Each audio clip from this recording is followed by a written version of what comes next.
Supercalifragilisticexpialidocious. Even though the sound of it is something quite atrocious, if you say it loud enough, you'll always sound precocious. Supercalifragilisticexpialidocious.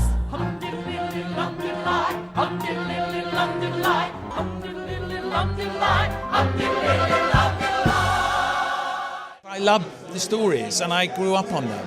I knew them as a child, and then I went to the movie when I was a little bit older, when I was about 13, and I loved the whole concept. I just love the story. I love the idea of a show about family and about a genuinely unhappy family which is made happy, and that's the best possible story to tell. I didn't grow up with this story, but boy, when I read the books, especially when Mary Poppins Opens the Doors, where they talk a little bit about the family's journey, it's just so touching.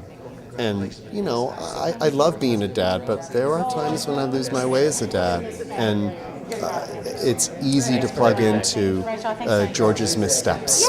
I love the idea of a guardian angel coming in and fixing one's life. I mean, which of us doesn't, you know? And I think that's why she has a resonance. I think Mary is a spirit. She's not of this world. She's not human. She could do anything she wants.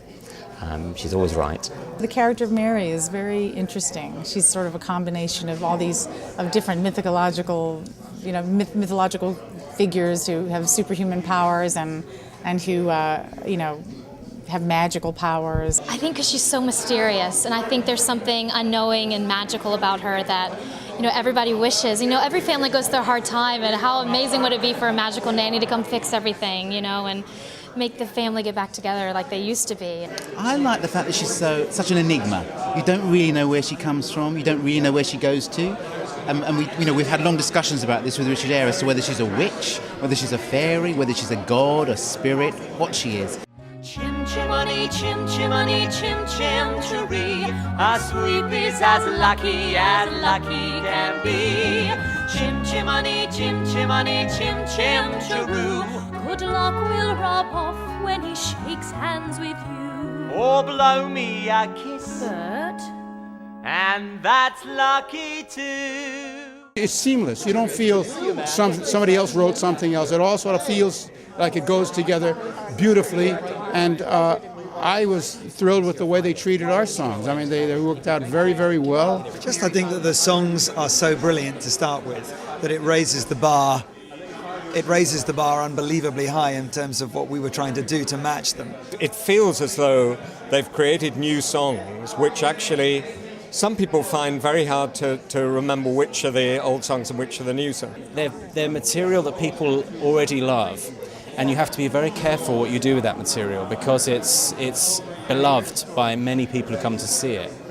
And so the approach for me is very similar. It's about bearing that in mind, looking out for those people who would be upset if you didn't do certain things, but actually turning it into something that is different and is surprising and does give those people the chance to think about the piece again.